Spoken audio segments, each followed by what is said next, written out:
દુનિયામાં જાણો કેટલીક જગ્યાઓ એવી હોય છે જ્યાં શ્રદ્ધા અને ભૂગોળ એકદમ અનોખી રીતે ભેગા મળે છે. આજે આપણે એવી જ એક ગજબની જગ્યાની વાત કરીશું. આ જગ્યા માત્ર એક તીર્થ સ્થાન નથી, પણ આપણા દેશની સરહદની રખેવાળ પણ છે. ચાલો આ શક્તિશાળી સ્થળની કહાણીને નજીકથી જાણીએ. જરા વિચારો, એક એવું મંદિર જે બે દેશો વચ્ચેની સંવેદનશીલ સરહદ પર અડીખમ ઊભું છે. સાંભળવામાં જ કેવું અજીબ લાગે નહીં? પણ આ સાચું છે, અને આ કોઈ સામાન્ય મંદિર નથી, એની વાત જ કંઈક અલગ છે.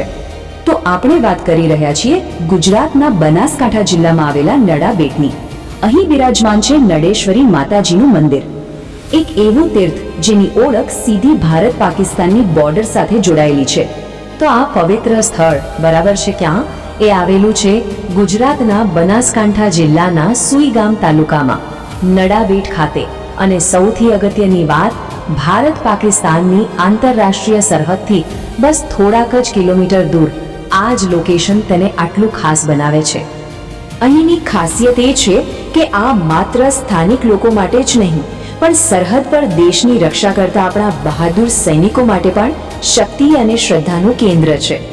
અહીં સામાન્ય માણસ અને સૈનિક બંનેની શ્રદ્ધા એક સાથે જોવા મળે છે, અને એ દ્રશ્ય ખરેખર અદ્ભુત હોય છે. ચાલો હવે વાત કરીએ મંદિરના સૌથી મોટા વાર્ષિક ઉત્સવની. અહીં દર વર્ષે ભક્તિનો એક એવો મહાકુંભ ભરાય છે જે આખા વિસ્તારને શ્રદ્ધા અને ઉમંગના રંગે રંગી દે છે.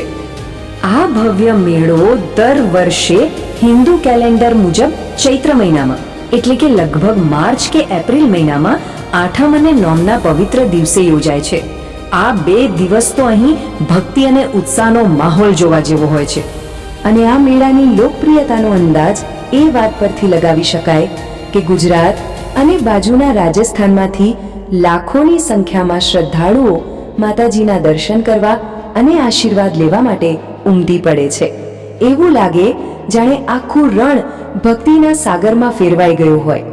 મેળામાં આવનાર દરેક વ્યક્તિ એક અલગ જ આધ્યાત્મિક અનુભવ સાથે પાછો ફરે છે. લોકો માતાજીના દર્શન કરીને ધન્યતા અનુભવે છે, ભજન કીર્તનની ધૂનમાં ખોવાઈ જાય છે, અને માતાજીને ચૂંદડી પ્રસાદ ચઢાવીને મનની શાંતિ મેળવે છે.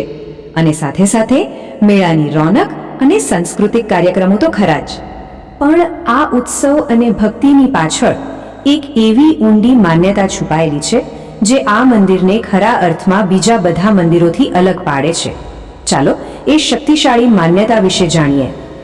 અહીં માતાજીને સીમા રક્ષક દેવી તરીકે પૂજવામાં આવે છે.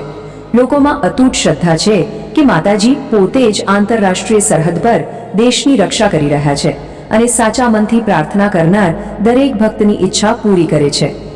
અને આ શ્રદ્ધા કંઈ ખાલી સામાન્ય લોકો સુધી સીમિત નથી. કહેવાય છે કે બોર્ડર સિક્યોરિટી ફોર્સ એટલે કે BSFના આપણા જવાનો સરહદ પર પોતાની કપરી ડ્યુટી શરૂ કરતા પહેલા માતાજીના મંદિરે માથું ટેકવીને જ જાય છે. તેમના માટે આ માત્ર શ્રદ્ધા નથી, પણ એક અતૂટ ભરોસો છે. આ અતૂટ વિશ્વાસ જ આ મંદિરના મહત્વને અનેક ગણું વધારી દે છે. એ માત્ર એક પૂજા સ્થળ નથી રહેતું, પણ દેશની રક્ષા કરતા સૈનિકો માટે મનોબળ, હિંમત અને આધ્યાત્મિક શક્તિનું એક જીવંત કેન્દ્ર બની જાય છે. આમ આ જગ્યા પર શ્રદ્ધા, ઉત્સવ અને દેશભક્તિ આ ત્રણેયનો જાણે ત્રિવેણી સંગમ રચાય છે. અને આવો સંગમ ભાગ્યે જ બીજે ક્યાંય જોવા મળે. એટલે જ નડાબેટની મુલાકાત માત્ર એક તીર્થયાત્રા નથી. અહીં આવનાર લોકો સીમા દર્શન પ્રોજેક્ટ હેઠળ ભારત પાકિસ્તાન સરહદને એકદમ નજીકથી જોઈ શકે છે.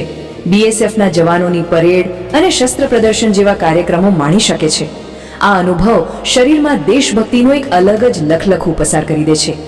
ટૂંકમાં કહીએ તો નડાબેટ એ ભારતના નકશા પર એક એવી જગ્યા છે જ્યાં ભક્તિની પવિત્રતા, દેશભક્તિનો ગૌરવ અને આપણી સંસ્કૃતિની જીવંતતા આ બધું એક સાથે મળીને એક એવો અનુભવ કરાવે છે જે જીવનભર ભૂલાય નહીં. આ બધું જાણ્યા પછી મનમાં એક સવાલ તો આવે જ છે કે જ્યારે કોઈ જગ્યા પર લોકોની અતૂટ શ્રદ્ધા અને દેશ પ્રત્યેની પ્રબળ ભાવના એક સાથે મળે, ત્યારે એ સ્થાનની ઉર્જા અને મહત્વ કેટલું બધું વધી જતું હશે. નડાબેટ કદાચ આ સવાલનો જ એક જીવંત જવાબ છે.